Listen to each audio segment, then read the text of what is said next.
നമസ്കാരം. Raf talk മലയാളത്തിലേക്ക് ഏവർക്കും സ്വാഗതം. 40-കാരനായിട്ടുള്ള സുനിൽ ഛേത്രി ഇന്ത്യൻ ദേശീയ ടീമിന് വേണ്ടി 151 അന്താരാഷ്ട്ര മത്സരങ്ങൾ കളിച്ച് 94 ഗോളുകൾ നേടി ഒരു ലെജൻഡറി കരിയർ കളി അവസാനിപ്പിച്ചു പോയ ആളാണ്. റിട്ടയർമെന്റ് പ്രഖ്യാപിച്ചു പോയ ആളാണ്. പിന്നെ എന്തുകൊണ്ട് ഈ 40 വയസ്സുള്ള താരം വീണ്ടും തിരികെ എത്തി?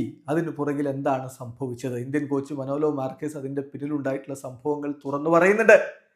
ഇപ്പൊ 2 മത്സരങ്ങളാണ് ഈ മാർച്ച് മാസത്തിൽ ബ്ലൂ ടൈഗേഴ്സ് കളിക്കുന്നത്. ആ മത്സരങ്ങൾക്കുള്ള സ്ക്വാഡിലേക്ക് സുനിൽ ഛേത്രി മടങ്ങിയെത്തിയിട്ടുണ്ട്.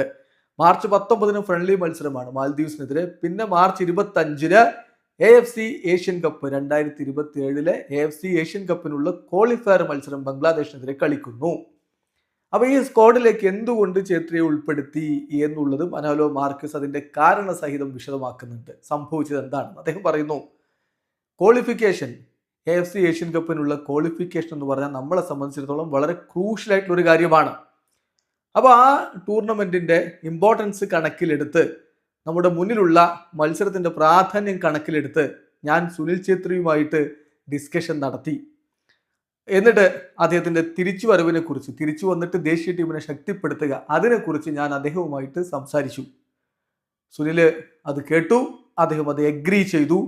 അതുകൊണ്ടാണ് അദ്ദേഹത്തെ ഇപ്പോൾ ദേശീയ ടീമിന്റെ സ്ക്വാഡിലേക്ക് ഉൾപ്പെടുത്തിയിരിക്കുന്നത് എന്ന് മനോലോ മാർക്കസ് പറഞ്ഞു. അപ്പോൾ സംഭവിച്ചത് അതാണ്. ടീമിനെ ശക്തിപ്പെടുത്തണം. കാരണം AFC ഏഷ്യൻ കപ്പിനുള്ള ക്വാളിഫിക്കേഷൻ വളരെ ക്രൂഷ്യലാണ്. അതിനൊരു വെറ്ററൻ താരത്തിന്റെ സഹായം, ഒരു എക്സ്പീരിയൻസ്ഡ് ഹാൻഡിന്റെ സഹായം തന്റെ ടീമിന് വേണമെന്ന് മനോലോ മാർക്കസിന് തോന്നി. അദ്ദേഹം ആ തിരിച്ചുവരവിന്റെ പ്രാധാന്യം എന്താണെന്ന് സുനിൽ ഛേത്രിയുമായിട്ട് ഡിസ്കസ് ചെയ്ത് അദ്ദേഹത്തെ ബോധ്യപ്പെടുത്തി. അതിനെ തുടർന്നാണ് സുനിൽ ഛേത്രി ഇപ്പോൾ ഇന്ത്യൻ ടീമിലേക്ക് മടങ്ങിയെത്തിയിരിക്കുന്നത്. ഏതായാലും സുനിൽ ഛേത്രിക്ക് വീണ്ടും മിന്നും പ്രകടനം ദേശീയ ടീമിൽ നടത്താൻ കഴിയട്ടെ. വീഡിയോ അവസാനിക്കുന്നു. ഫുട്ബോൾ ലോകത്തെ കൂടുതൽ വിശേഷങ്ങളുമായി റാഫ് ടോക്സ് എത്താം.